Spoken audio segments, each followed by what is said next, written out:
CBS 7 News presents Closer Look. Welcome to Closer Look. I'm Haley Burks.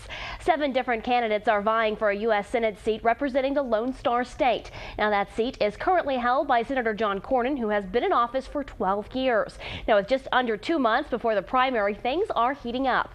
Joining us now live in the newsroom is one of those candidates, Ken Cope. Thank you so much for joining us today, Ken.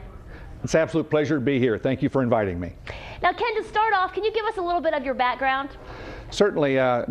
Start with at the age of 18, I went into service as a private, and 27 years later, I came out as a retired lieutenant colonel.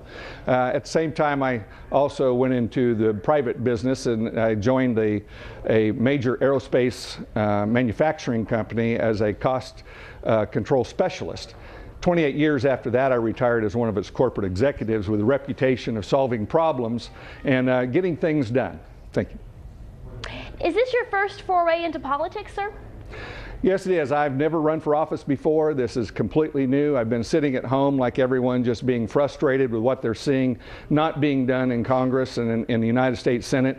And I couldn't stand the thought that kept coming through my mind, and is from my grandchildren asking me, Grandpa, what have you done to save our country? And I couldn't just stand the response of saying nothing. So I decided to get out and do something, and yes, I'm running for United States Senate, and you can find out a lot of the details about me at copetexas.com, which gives the background information and solutions to problems, which you don't hear solutions from politicians, of which I'm not a politician. Now, is that what inspired you to run for office, was your grandchildren?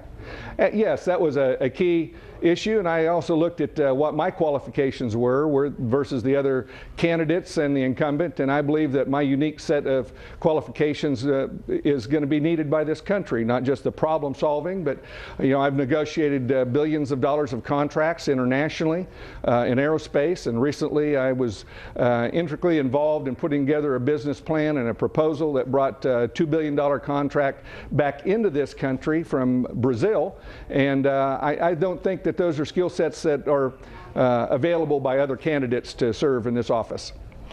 Now, sir, in what ways do you think Senator Cornyn is not meeting expectations?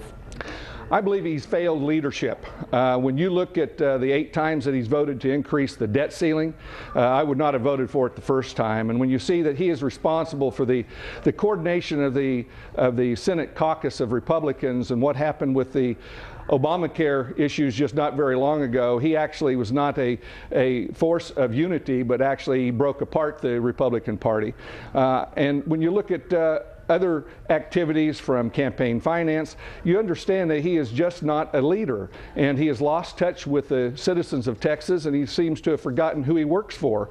And it's more towards that he works for the establishment and where the money flows, and that just absolutely is against what I believe that Texans are looking for out of their representation, and they want to hold someone accountable, and he needs to be held accountable for his lack of leadership.